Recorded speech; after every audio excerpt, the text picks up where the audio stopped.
What's one design upgrade that can significantly boost resale value? I think the front facade of a building is always super important. That curb appeal, getting it so that people are noticing it, first glance, and it just looks awesome walking up to it. I think that's an important thing to focus on from a design point of view. So I don't think it's necessarily just one design feature that can boost resale value. I think that it is very dependent on the project at hand. And what I mean by that is doing something impactful in a way that helps that project stand out to specific buyers. And so that can mean, a brick fireplace, that can mean a feature wall, that can mean, open riser staircase. Just one design element that really helps it stand out in today's market so that when buyers walk in, they really get that wow factor. Where do most builders underinvest in design and pay for it later? A lot of times they underinvest in design, and where they pay for it later is you end up, dragging timelines through building permits or development permits, or the design itself is supposed to be the instruction manual of your build. So maybe it doesn't affect resale as much as it does affect your, performance of the building. I tend to agree with your answer on that when it comes to interior design. A lot of builders won't hire an interior designer to make sure that their finishing palette is cohesive, to ensure that the whole look and feel of that project really resonates with the buyer. And so I think that interior design professional as well as professional staging when it's completely built out are two very, very important things for builders to invest in to make sure that they get the maximum value out of the project that they built. What features make buyers emotionally commit to a property? I think that's the goal of selling any property, right? Is getting somebody to visualize themselves living in that house and connecting their emotion to their wallet, for lack of a better word. And really, what I'm finding as a trend lately is even outdoor spaces, is we're seeing, focuses on, backyard spaces and landscaping and, multi-seasonal rooms, those kind of things. And clients, depending on how much they actually use them, are really prioritizing those type of spaces. So most buyers get most emotionally connected to the places in a house that they spend the most time. And so when I say that, what I mean is kitchens, bedrooms, and primary bathrooms. So I feel like in putting different aspects into those spaces will really help resonate with the buyer and make them become more emotionally attached to that home. Which room should builders always prioritize in design and layout? Well, I think design and layout are important in general. You can put as high-end finishes as you want in that house, but you can't fix a bad layout, right? So things like master bedrooms and master en-suites and those kind of things are obviously really important to focus on. Those are the rooms that are going to be used every day by every buyer, no matter who buys it. So again, I would kind of answer that twofold and say that I would probably design those spaces with the end in mind as well, looking at where people spend their most time. So in the kitchen, on the main floor, I think it's very, very important to focus on design and layout and making sure that the square footage that you have is fully maximized and utilized to the best that it can possibly be. And also the primary area where the primary bedroom, bathroom, walk-in closet, etc. is going to be a very, very important place to focus. What's a common design mistake that you feel hurts value? One of the trends that I've seen lately is, if you're doing a custom spec, for example, is that we're seeing quite often where all the bedrooms have en-suites, not just the master. And, from a design perspective, really you're not much difference in overall square footage allocation between separate en-suites and one big shared bathroom for the other bedrooms. So what we're seeing more and more on the customs is that there is a priority being placed on en-suites right now. So I think that just being ahead of the curve, sometimes builders want to build something different for the market that the market has never seen. And it's really important to make sure that you're doing that in a way that the market understands. So for instance, if a modern farmhouse is very much today, that you don't go all the way to like extremely traditional and people are like, what the heck is this? So that it's kind of like a slow integration into that what could be next, and not so dramatic that the market doesn't understand it. What affordable upgrade can make a big impact on resale? I really believe that like technology upgrades are probably the least bang or the most bang for your buck upgrade in a spec build. You know, if you do stuff like smart home automation or that type of stuff, that it really makes a buyer feel like they're buying a house from 2025. That it's kind of got some futuristic technologies, those kind of things. And the cost to do that sort of stuff is somewhat negotiable compared to the value you're getting from my experience. An affordable upgrade that I feel could make a huge impact on resale values goes back to the first question as well, where it's like choosing one thing that can be significantly different than the competition. And so, is that the exposed beam, or is that the brick fireplace, or in the exterior, is there a rooftop patio? Something that really helps differentiate you from the competition. What design trend is worth embracing right now in today's resale market? You know what? I never like the word trends really in general, because I always have a mindset is that when you're doing something for a resale spec build, you don't want to be ahead of the curve in design, and you don't want to be behind the curve in design. You kind of want to be in the sweet spot in the middle, where it's trendy, but not setting the trend, right? So I think, you're just evolving with the industry, and I think you just want to make sure you're kind of in the middle of that curve at all times. So a huge design trend that I'm noticing is that people are going back towards traditional. It went modern, then it went modern farmhouse, then it went kind of Boston, New York, brownstone kind of vibe, and then now it's starting to go a little bit into the traditional side. So darker wood and hardwood floors, darker cabinets, that kind of stuff, and coffered ceilings, crown moldings, and it's starting to go. What's old is now new again, and it's kind of interesting to see it come back around full circle. How does design influence how fast a home sells? Well, I believe that it's one of the most important factors overall in selling a house, because design really is that instruction manual to the build. So design determines how fast the house gets built, which means that it's sellable faster. Design determines how attractive the house is, how many people it appeals to. We can determine from design the square footage allocation. Do we have 4 small bedrooms or 3 large bedrooms, right? And those things are going to definitely determine the sale, timeline, price, all those kind of things. And a lot of it is community dependent, right? Some neighborhoods might be more of a demand for different bedroom counts and those kind of things. So I think spending time understanding that prior to starting construction is going to help that project go faster, which means it's sellable faster also.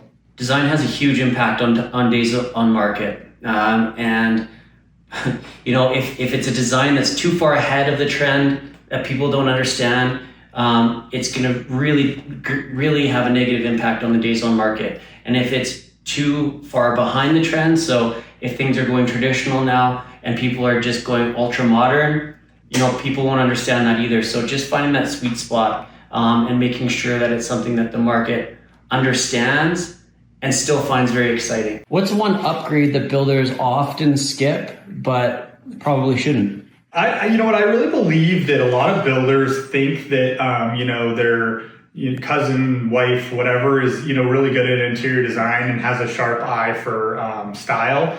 And although that may be true, I think of this cabinet, this countertop looks amazing, this floor looks awesome, this wall color is great, but together there's just no cohesion, right? And I think having someone put together a plan for that overall look and feel of the finished product is something that a lot of builders don't invest in, that I think is important, because that really is what the first thing people are going to see is like, how does this house look and make me feel when I walk inside of it? So I'd say just hiring a professional designer and interior designer is paramount. And also making sure that they align themselves, and it's not really an upgrade, but that they align themselves with a real estate team, a designer, a architect, all of those things that really understand the market that they're trying to play in. Sometimes I find that builders try to hire, an inexpensive architect to save $1, but in not hiring a professional that has done this before and plays in this sandbox, it costs them thousands and thousands and thousands of dollars later on. So making sure that you're dealing with professionals that really understand the market that you're in. If you had to choose one place to splurge in a house, where would it be? I think it really depends on what you're building. I think if you're building multifamily, your splurging is really that you're maximizing the square footage allowable on the property. I think I'm a big believer in, good quality exterior materials. Those kind of things are a good place to splurge. Things that you're not going to touch for a long time, like the structure of a house. That's something that's never going to get changed again, right? So if you're going to splurge, that's really the place to do it, because you don't get a chance to do it again. If your windows are worn out in 20 years, you can splurge on those then. But you don't get a chance to change your walls. It's a hard question to answer, because on a spec build, you shouldn't really splurge too much. And so I think it's important, instead of thinking about where you can splurge, thinking about ways that you can dial it back. And so that the market will still really appreciate the product, but also not overspend on a $3,000, chandelier or a $10,000 fridge. And just making sure that you spend each and every dollar with intent and knowing why you're spending that dollar. What's the number one design mistake that hurts CMHC insured rental value? I think depending on the location, it could be your bedroom count. It could be, the mix of project. If it's basement suite mixed with townhouses, it could be the mix that hurts it. But typically it's some combination of the unit count and bedroom count. I think the number one design choice that negatively affects your qualification with CMHC is when you can fit 2 bedrooms in the basement, but people opt to put 1. And the reason I say that is because, say in a prime A+ type location like Altador or equivalent, if you can get 2 bedrooms, you could get for 25% of the units that need to be affordable, you keep it at $1,733 a month. And then for the other 2, you could boost it to say $2,000 a month, and then really increase your ROI or your return on investment that way. What's one feature investors add that doesn't help qualification or rentability? I think things like rooftop patios and that sort of stuff. I think if you're building your custom home, then everyone's attracted to that. However, when you're trying to rent it out, I don't know that has the same value. It certainly has appeal, but I don't know how much people are willing to pay for it. The bedroom count and the lifestyle in the community is going to likely be more important than the rooftop patio. Yeah, I think one thing that renters add that wouldn't help their rentability or qualification is sometimes investors get emotionally involved with the property. And what I mean by that is they want to put in, beautiful hardwood floors or waterfall countertops or that kind of stuff. And they're like, but it looks beautiful. Yeah, it might look great, but it doesn't impact your pro forma in a more positive way than what you've spent. So I think that just making sure that you don't get emotionally involved in the project is very, very important for an investor to keep top of mind. Where do builders miss out on easy CMHC points? Yeah, it's a bit of a challenging question. There's 3 different routes to get points for CMHC. If you're not aware, you can do it as affordability, accessibility, or energy efficiency. And so maybe you miss out on all the energy efficiency points because you didn't do certain things, but you don't necessarily need those points. So I think easy points probably are accessibility, like you put ramps to access the units, those kind of things.